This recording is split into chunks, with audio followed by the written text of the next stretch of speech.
Hi, my name is Alyssa Silva. Welcome to another episode of AJU Open.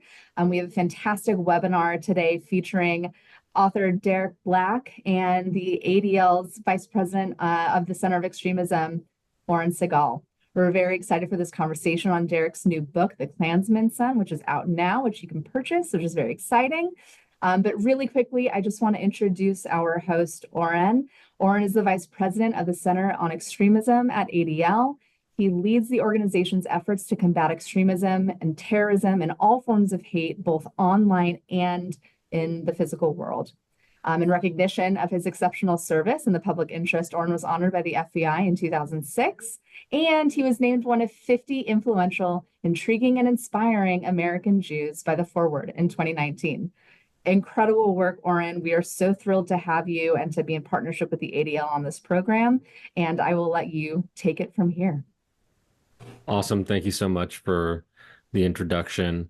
Intriguing. You hear that all? I'm an intriguing Jewish person. Anyway, I have the pleasure of being able to have a discussion with Derek. He's a doctoral candidate in history at the University of Chicago. They, since 2016, have spoken to many audiences in universities, foundations, institutions, museums, synagogues, churches. I know they've done quite a bit of presenting with ADL, which we appreciate very much, helping educate the public and having them understand these critical issues that are really all around us.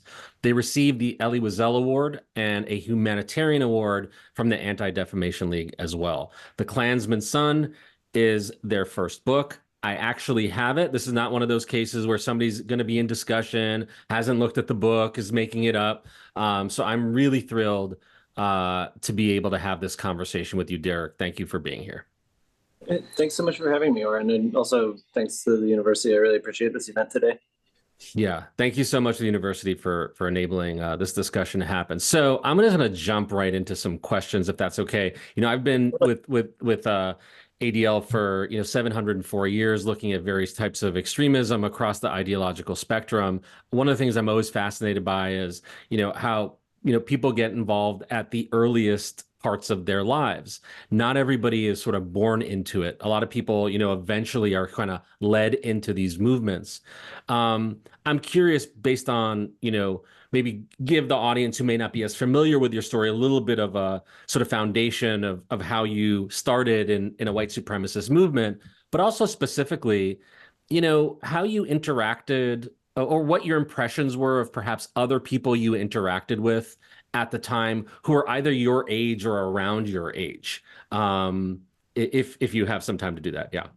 Yeah, for sure. No, that's a really interesting first question, actually. I appreciate that a lot. It's something that I've thought about a lot from my own experience, because being born into a family that had already spent decades building their portion of this movement was, the story of my life, and trying to interact with them, make them proud. It also explain to other people, as a 10-year-old, what I felt like, oh, you're missing about them. They call them a hate movement, but these are the people who draw me a bath when I, fall down and scrape my knee out. So that kind of feeling as a kid was what shaped my whole experience. But as an adult, I look back on it and I feel like when I was writing the book, I was thinking about just what a particular perspective on this movement itself that gave me, because you're right, it is a movement where most people are not born into it. That's unusual, but it's not unique. I knew lots of kids growing up who were kids of movement leaders. Most of my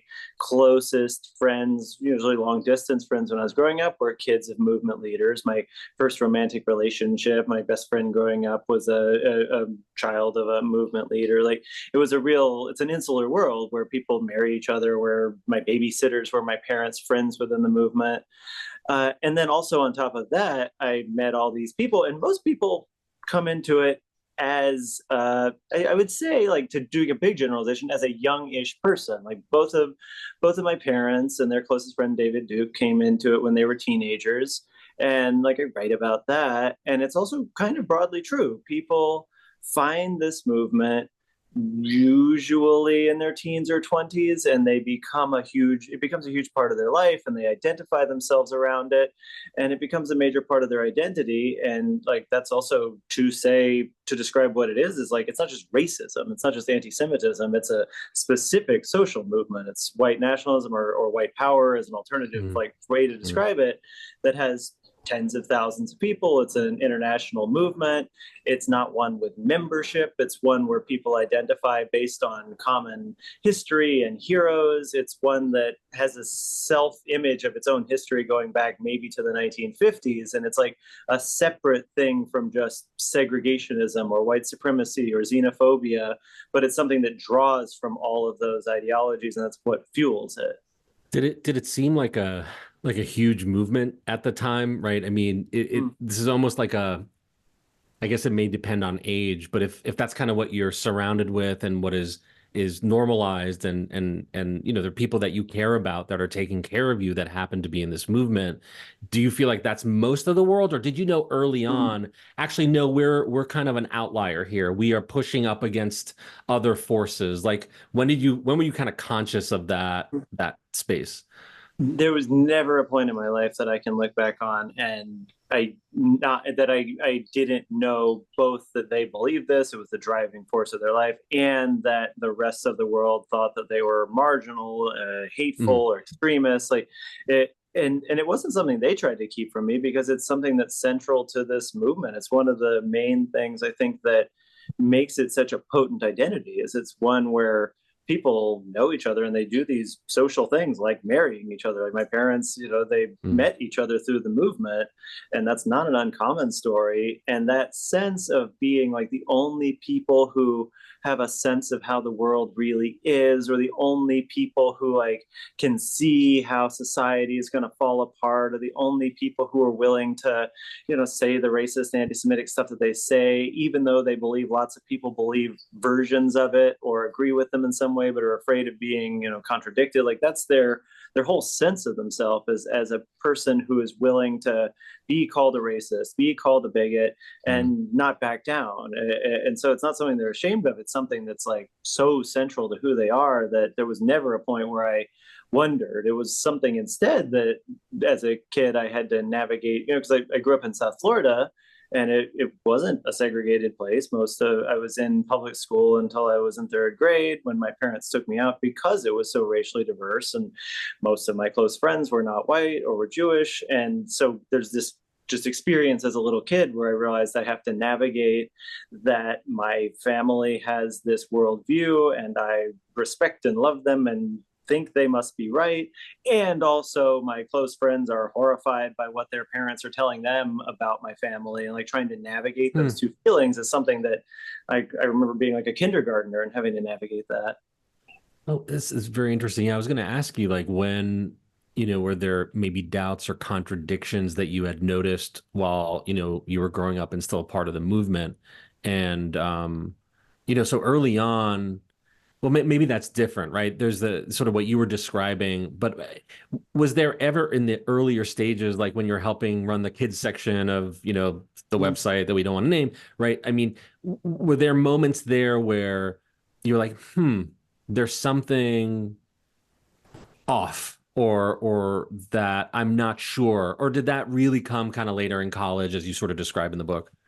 Well, I mean, there were definitely moments as a teenager that got close to the feeling of like, this feels bad or wrong. And it was always around the ways that I didn't want to separate myself from people. And so I look back on that, and like as an adult, I look back on it and like I can feel more comfortable now identifying that it's like the feelings of not wanting to be alienated from other people, or other people to, people I care about to feel afraid of me and my family, and like trying to stitch those feelings together of like, well, but I don't think my family is scary. I don't think they would say that they were explicitly against violence, and so that I could just not look at it too much as a teenager and say, well, if their story is that these are just individual psychopaths who like happen to believe everything they believe, who happen to be attacking the people that they are saying are their enemies, who don't belong here, like I wanting to have both of those things be true was huge to me. And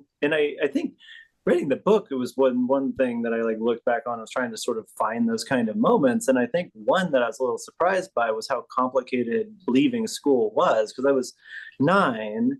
And it was months before I gave my first interview advocating white nationalism. It was months before I started a kids site on my dad's webpage. And it was one that I remember the conflict, because I actively had conversations with friends in school at that time about the sort of things that my family were so publicly saying, and the fear that their parents had, that they were sort of like kids asking me in 2nd and 3rd grade, what does this mean?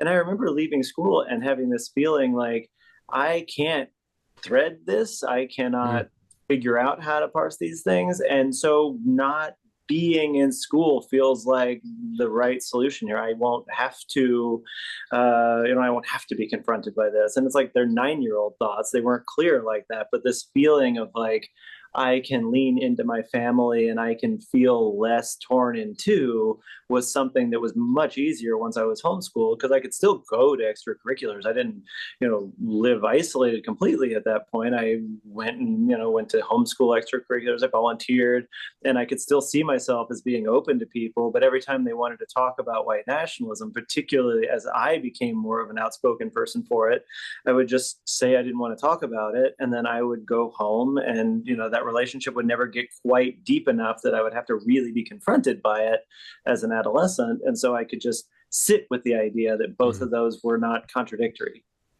It's such a unique sort of point of view to tell a story that a lot of people have tried to tell. There's been a lot of books about white supremacy in the last, the movements and former extremists who got out. And there is a lot, because it's been such an issue that I think society's still grappling with in many ways. Yet yours is very, very unique in the way you tell the story, but also in kind of what is kind of your assessment of it is not something that you're going to see elsewhere, and it's almost doesn't rely solely on your lived experience, but like how you've studied this more broadly, which I think really comes out in the book. I mean, I guess my question is, was that I know it was intentional. I'm not going to say was it intentional, but like what is the broader goal of writing this book at this time, when others have been telling this story just in different ways? Yeah. I mean, for years, I was reluctant to write something. Initially for years after I went through that long college experience and condemned my family's activism and condemned all my own activism, because I don't want it to get lost at this point in the conversation. Like, I fully believed it. I ran for office. I ran a radio network. I showed up at college believing that they were right. It wasn't, I don't want to paint a picture as like, because I was conflicted about my closeness to other people, that I thought their ideology was wrong. And so that was the thing I had to like parse in college. But then at the end of that, I condemned their beliefs. I didn't think there was an argument for it. And I didn't want to speak out at all. Like, I swapped my middle and first names. I went to grad school. I hoped that I would never be asked about this. My roommates did not know about how I had grown up or my activism. Like, they found out a few years later when I started speaking out, initially because the Trump campaign had so much overlap with white nationalist activism and talking points, and it just made me feel, I'd always felt implicated in some way, but I felt like I had this position where I needed to sort of articulate and explain what I was seeing, because it felt like a unique way. And then I stopped at that point, and I spoke out. I continued to speak out for years, but I didn't want to write because it felt kind of vain, actually. I had the same question that you're asking. And my feelings about it changed after Biden's election. Like, when in 2020 was the first moment I thought, oh, I would like to, because both from, just to look around at our history of our country, but also look at research into the far right, the way these things tend to work is in real moments of surge and then retreat. And the retreat is not one where it's dying away, but it often gets read that way. It often gets read as if like, oh, we've defeated them, like Charlottesville and whatever, is like, we've moved on, and it retreats, and then it waits, and the movement thinks about how are they going to make their next stand, where are they going to speak again, and it's often tied to presidential elections. And there was this moment after Biden's victory that I thought this is very, very dangerous. This is a moment where we really do need to try to understand how this movement feels to people from the inside, why they would be motivated in that moment, the sort of like apocalyptic future that they see. And something like January 6th felt, I didn't expect it quite at that moment, but just like it felt like this is the sort of violence that we're waiting for here. And then that happening was like what really motivated me. And I think that my story is one where I can both talk about, I have spent a lot of time actually with like researchers and historians and sitting in, centers where we're talking about, extremism, and it always feels a little bit meta because sometimes like family members come up, but spent a lot of academic time with the books. And so it was the one is like, I just felt like I could sit here and sort of describe a movement that I understood from my own vantage and my own experience and from this sort of broader historical one. And I could sort of describe how I think we get persuasion wrong, that people can always change their mind. It's very rare that they do, but I think we kind of mistake the idea that it's about debate. And I really wanted to present the fact that it's about community shifting. It's about being open to people who you didn't care about before. And that's also why it happens so rarely, because we so rarely put ourselves in those kinds of situations. And so I just thought like the strangeness of my experience was one that I could present both of those facts in a way that a lot of people I know present them in brilliant ways. And I thought that I could maybe like get an audience, like speak to something I'm worried about. I'm genuinely quite worried about the direction of politics. And part of it is because I don't think we focus on it in the way that I would like us to. This isn't a powerful movement because they have 1 million people marching in the streets. It's a powerful movement because their ideas are so resonant and they create this echo chamber that takes more latent versions of anti-Semitism and racism and amplifies them just by giving them a space to sort of grow and feel fostered. And like that is where the power comes from. And I just haven't seen a moment in my lifetime, certainly, where the alignment between politics and that vision of how politics should work that my family articulated my whole life was more present, more possible, more direct. Yeah. I mean, part of me wants to ask, like, how do you fix that combination of patriotism, sort of perceptions of history? Some of it is fantasy, but some of it is real. There's a white supremacist history in this country.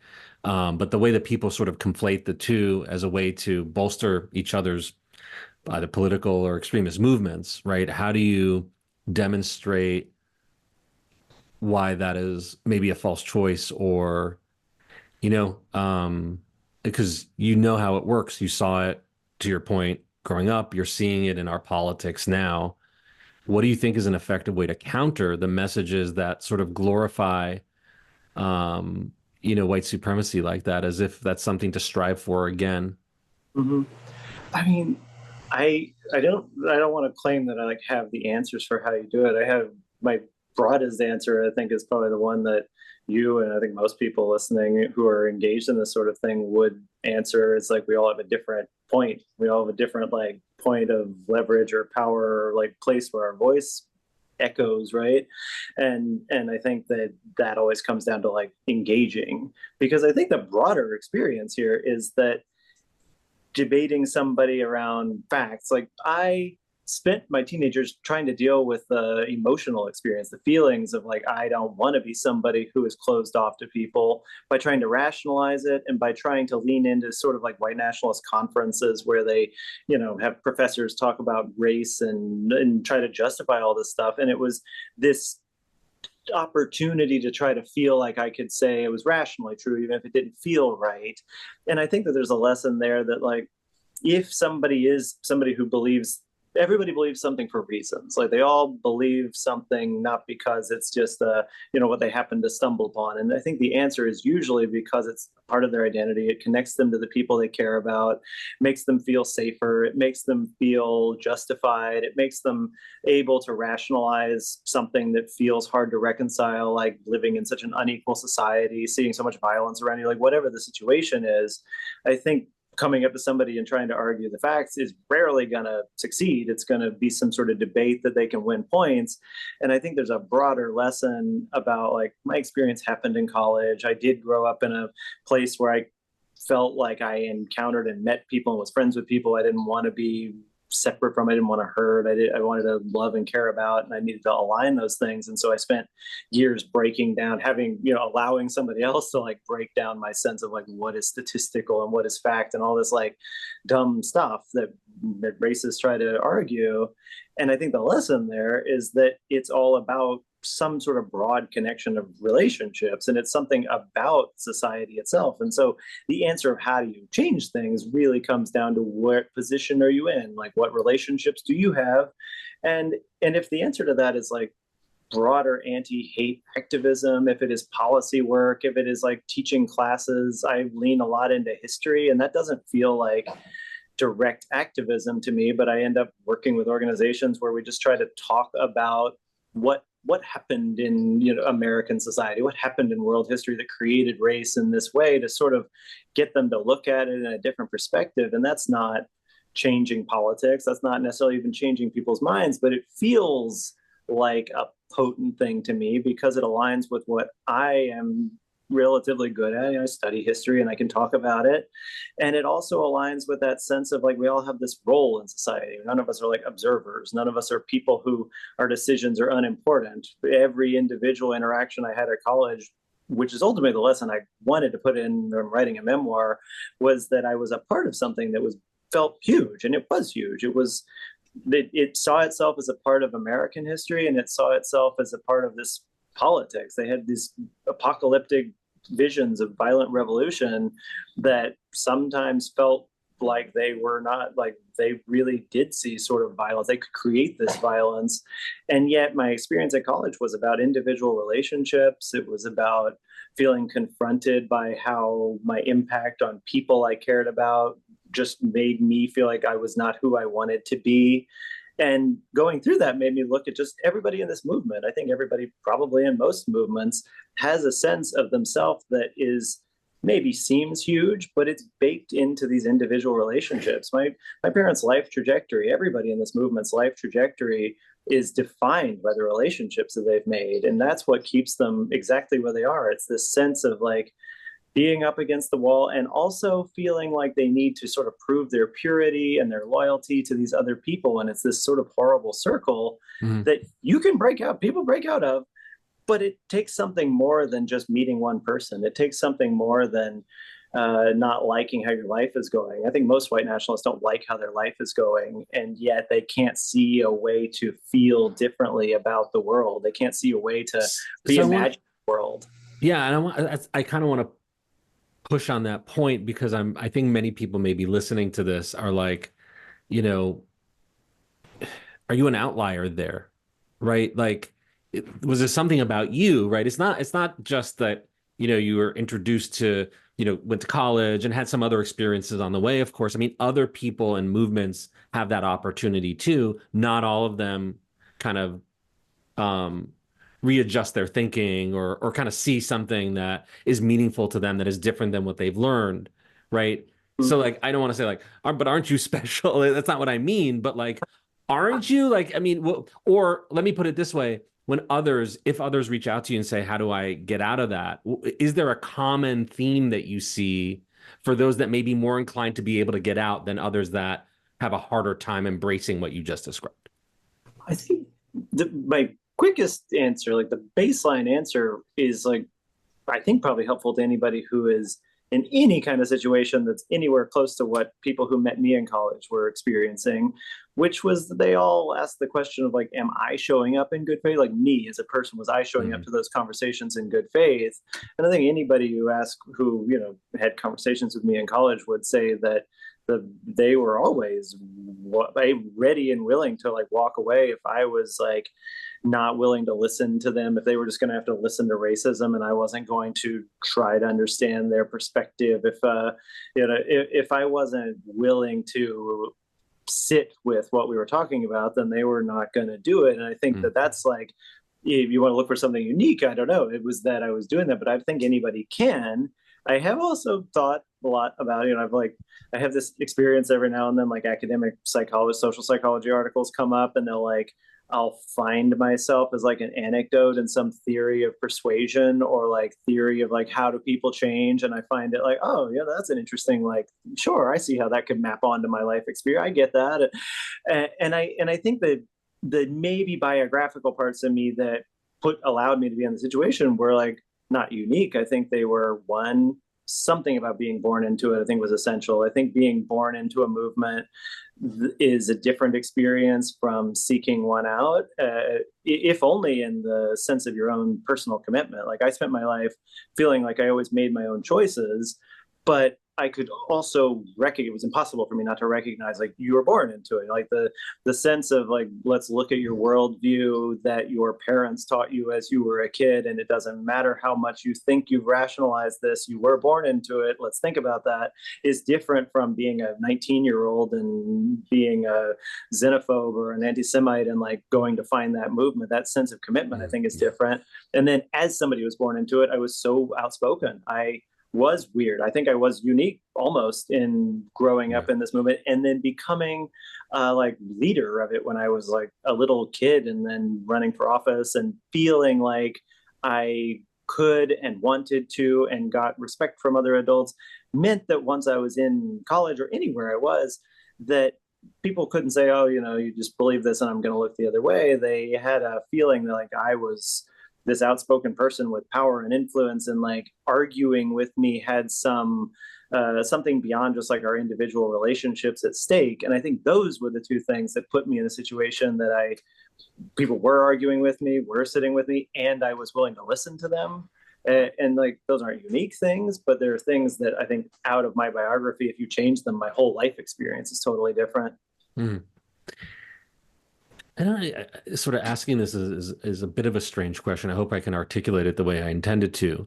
But you know, is being raised to question sort of mainstream narratives at a really young age, right? To sort of embrace this racism, and is that sort of questioning of the mainstream kind of almost prepared you to be more ready for what you were going to encounter later on, whether it's in college? In other words, like, do you ever wonder if being raised the way you were helped you develop the skills and ability to question where you were coming from? Because you're being asked to question the mainstream, or is that like reading in or trying to understand a personality in a way that is not sort of valid?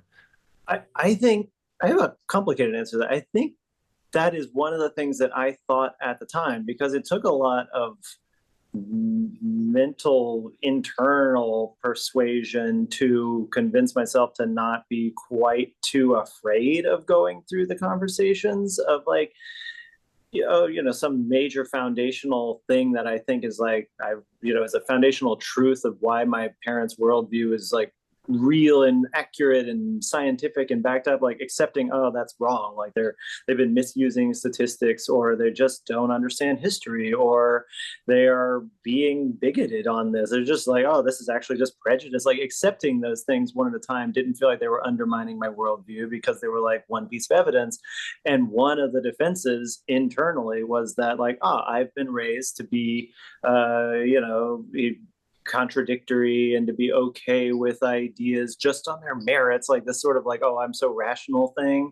And in retrospect, I don't think it was real, because this is a movement that I was raised in this space where not believing in just their belief system is like unacceptable. They are not friends with people who are not white nationalists. Like white nationalism in once global segregation, but it's like internally on an individual level, they also keep themselves away from other people because they don't want to be confronted by other ideas. So it's explicitly a movement that did not allow like discord, did not allow disconnection from the ideology. But I saw myself as something. My father would always make the point that like, oh, we're not people who run away from others' ideas. We don't believe this because it's fragile. We are open. He had the opposing views section on his website, and he would say like, oh, it's for people that we want to see the opposing views. And it was heavily moderated. It was like a space to sort of mock anti-racist, but it was one that he felt personally was important to show that he had, and that prepared me to go to college. And when I started getting confronted, when I especially after I had like gotten to know people. Like I was on campus for a semester and I didn't tell people my background. That was usual for me, but I didn't realize this was going to be such a different situation. I was living on campus, I was getting to know people, the relationships were getting so intimate, and I recognized that, you know, so many of these people are like victims of white nationalism, that this is going to be a deep betrayal. Well, I've gotten so deep into this that I don't know how to tell them, you know, this background I have, and it's going to be horrifying. But like, once I was in that situation, when people were coming at me with like, I want to tell you why you're so wrong and horrified by it, and people were scared of me, and I wanted there to be a contradiction or some way to understand it, I saw myself as somebody who was not afraid to believe whatever turns out to be correct. And I think, to like wrap that up, it's like my answer is that I think it was more internal. The sense of myself as somebody who's not afraid to be wrong was something I was raised with, abstractly, but not in practice. And it was something that when I was faced with like, my choice is I can run away from this and say, I don't want to talk to you people anymore, or I can sit down and say, okay, let's, you know, give me your best evidence here. Like, let's tell me how this feels. Like, I felt like I had to sit down. No, appreciate that answer. I think what we're going to do now is I'll go through some of the Q&A here and ask questions of the folks that are listening in. So we have a bunch, so let's try to get through as many as we can. First one, are you in a relationship with your family of origin? Yes, always mostly only with my parents, and they spent this week, it was like 11, 12 years ago now, when I condemned their ideology without warning them and trying to decide if we were going to communicate. And they decided that week, yes, we should be able to text and talk sometimes. And we do talk on birthdays and holidays. I think this book, and also opening up more about like gender identity, has been another tense moment. And, you know, we'll see. I try not to talk too much about how our individual relationships right now, because I feel like privacy is always important, even for that. Yeah. But no, it's something that's felt really important, that they've made a conscientious choice to stay connected. We were always very, very close, and it was an enormous rupture. And it was one that was, I think, unique in their lives. Like, for the most part, they just don't talk to people who are anti-racist, who don't believe their ideology, even, you know, in a mild way. And so maintaining a relationship with me was one that was strange and tense, and like sort of baffles them to this day that they continue to make that choice. And I don't ever want to like minimize how huge that feels for them and me. It would be very plausible, I think, for them to have made the choice of like, well, we don't talk anymore, and they didn't. So yeah, I mean, so many of the questions here initially are really about that relationship. And I mean, I think the book, you know, really digs into that in a way that you're just not going to see anywhere else. And, you know, the way that you present that information. I appreciate what you're saying also, like, you know, you leave a little privacy now too, as you're sort of, that's really important. It was one of the things I thought about in the lead up to this. I knew I wanted to write a book. I knew I wanted to put in it. And there was like a year before it came out, I was so stressed that I don't want to talk about it. I don't want to appear. I just don't want to be up here publicly. And it was that feeling of like, that's not really the case. I do, you know, like feeling like I speak up for things that matter to me. And so find what is the discomfort there was like, one, the feeling of like, I remember when I was a kid, when it was like, I'm so exposed. I feel like I have to do this. I feel like I don't have a private life and a public life. They're just all I am, you know, the spokesperson of my family. It was horrifying, and it really like messed up my childhood in a lot of ways.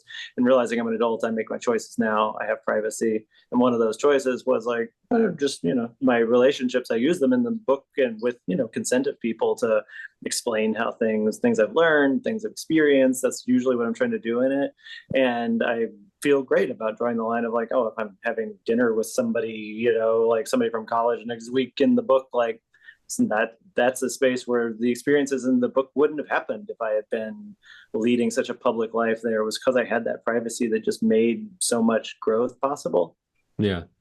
No, I mean, you know, people can write about, you know, extremely personal stories without having to feel like they have to answer everything about themselves, right, to everybody all the time. I think those two things can exist. So for sure. That's obvious to some people, but if you grow up like right. you know? I'm not technically a journalist. Has the movement let you go, or are they trying to relate in any way or convert you to their point of view? That's another question that came in. No, for almost universally for it's my family who I've stayed in touch with. Like movement people, for the most part, just drew a firm line of like, well, if you don't believe in this and you condemn our movement, you're harming our movement. We don't communicate with you. It wasn't something that surprised me, because those relationships. Another way to look at like the ideological segregation of it is, the relationships are sort of fragile in that they are based around common belief. Like it's something that I think feels maybe the closest to like maybe a fundamentalist religion or something, as in if you no longer believe the tenets of this, then you're no longer a part of us. Like these relationships are not based in something other than shared common belief, and it's in fact evil if you don't believe it. And so it didn't really surprise me. It was more like that my family stayed in touch was the part that surprised me. It's an interesting question. At what age did you first learn about the Holocaust, and how did your knowledge of that history impact you at that time? Totally. That is a good question. I don't think anybody's asked me that, and I actually have a clear answer to it. It's another thing that I think like I should probably think more about for my family taking me out of school, because I was in public school until I was in third grade, which is young, but it's not, it's not a baby. I remember school. I remember education. And Palm Beach County had, I didn't realize it was quite as high as it is until after I was writing the book, that it was 20% Jewish, which was the highest per capita in the world at the time outside Israel. And that I had lots of friends who were Jewish. We had the Jewish high holidays off, like they were called like fall holiday, but we had them off and we learned about them in class. Like Judaism and like Jewish culture was just a part of my life at that point. And we also talked about the Holocaust in ways that were appropriate for kids, but like we had education around the Holocaust. We had education around like the horrors of the Nazi regime. And, I had friends whose families had survived the Holocaust. And it was something that I couldn't just like walk away from experiencing that. And I think I'm actually like improving the answer, because this is just stuff I know about myself, and I haven't actually been asked that question explicitly, which is interesting. That I disliked Holocaust denial. I remember Holocaust denial.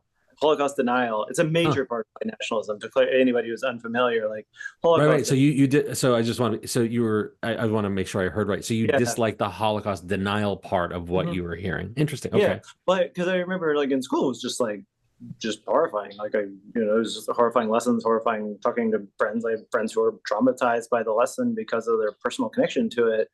And then going home and having a family who were, denying its existence felt really discordant. And I remember not talking about it with them.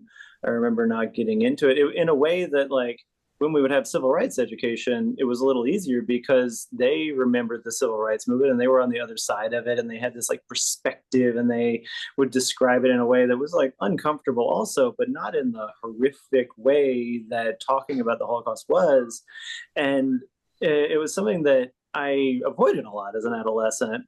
The fact that Holocaust denial is a foundational part of white nationalism, and yet it's like bizarre because it's such an easily demonstrable historical event. It's like a strange thing to base your ideology around. It was something that felt I abandoned it on my own. It was before I had New College people coming and trying to confront me. It was like Holocaust denial was something that I was like, this is just ridiculous. Like, what are you talking about? Because even when they're doing it, a lot of what they do is sort of parse people being intentionally murdered versus like dying of starvation and being propaganda. Like, it's like horrifying the way they talk about it, where it's like, what are you, like, as an adolescent, I remember thinking like, what are you saying? Like, you can't possibly be basing your worldview on the idea that this is the regime you want to model yourself on, and then talking about, parsing how many people were murdered. It's just like it didn't feel like something, and so I ended up. I'm sorry. I find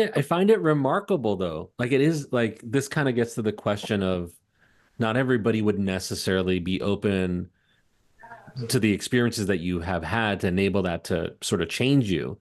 I find it remarkable that when learning about the Holocaust, even being like that, you recoiled from that. And maybe I shouldn't, because being in the movement, I think what you've talked about in this book, it doesn't mean you didn't do other things that, normal people have to do every day, but that you would think that I think most people would be surprised that somebody at that sort of formative part of their lives would naturally recoil to those stories if what they're surrounded with are people that were promoting it. But maybe I'm oversimplifying it. Yeah, it's interesting because like there's not a huge amount of parts of my life like this that I have not, thought about it 20 times, especially in like an interview. So it's an odd one that we're like, thinking it through. It's like a significant part of my life actually, and one that for some reason I've worked with Facing History and ourselves a lot, who one of their foundational lessons was doing Holocaust education. So it's like something I've thought about a lot as an adult. And I have not actually ever sat down with them or anybody thinking about what was, Holocaust education when I was a kid and how did it affect me. And it didn't. I mean, I guess I don't know if it should be surprising or not, because I think it was like about relationships and it wasn't abstract. I think also the fact that really stuck with me that we were sitting in class, people Right. were being, wondering whether they wanted to talk about their own like family experiences and what they had heard from their grandparents. Like it wasn't some distant thing. It was something where, I don't know, 20 something people in the class, and I guess 4 or 5 or 6 or something of them were Jewish kids. And we were just like sitting there talking about it. So Yeah. I think it's like a lot of it was relationships. A lot of it was the feeling of like historical objective reality and denying of it. And it wasn't something, I don't want to like laud myself. It wasn't like, oh, I came away from that, rejecting white nationalism. I think I would have been proud of myself for that, but I did not do that. Maybe if I hadn't left school, then maybe I would have, I don't know. Right. But I guess just like wrap it up, because the question I think about a little bit more is like, I think it's deeply potent to talk about history, like I think like not just the Holocaust, but just like experiences of the world, way too easy to have our own identities fit into narratives about the past. And I think talking about how did we get here, what happened, what is the experience, and what is the, not even like imagine if you were around then. It's like, this is the sort of stuff that constantly happens. Imagine what you are doing right now is this very deeply potent, even for people who aren't deeply invested in like history as an academic thing. Yeah. So I think we have 2 minutes left. So I'll throw one more question out. And it's the last question I see here because it's about sort of current day. I feel like I've asked you to go back in time quite a bit. So, something, the question is, what do you think of the anti-Semitic protests going on now, just that are happening around the country? Yeah, I mean, I think I try to parse it because, like, I think criticism of Israel and like the war, I try not to ever be seen as saying like it's inherently anti-Semitic to criticize the war. Yeah. And it's like not a space that I try to, it's not a major place where I feel educated to go out and do a lot of activism. There are things that I'm horrified by with it. And I also am very, very strongly aware of the way that anti-Semitism functions within anti-Israel protests constantly. And so in this moment, it is so dangerous. It is so deeply naive. Also, I think you just see protests and things that are organized that act as if the danger of hosting essentially an anti-Semitic rally shouldn't be the top of mind if they're going to be organizing anything.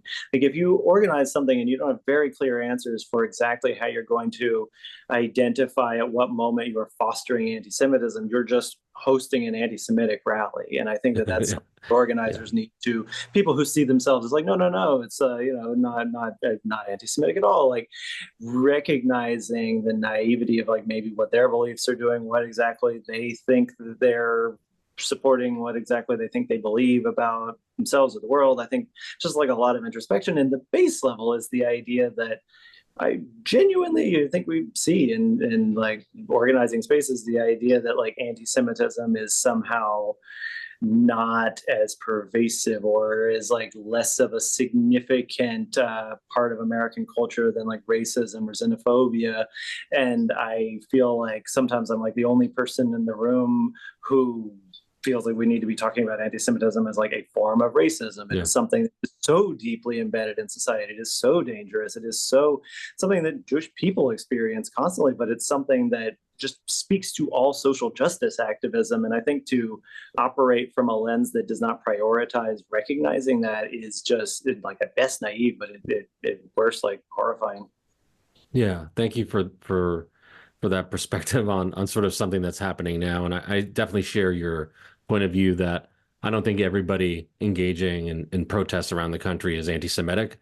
Unfortunately, I think the anti-Semitism that we are seeing is becoming a little bit more mainstream, more normalized, and frankly, more radical in terms of what is acceptable in ways that I'm actually surprised at. And, again, been doing this for a long time. I want to thank, first of all, the audience for attending, for the questions. They were fantastic.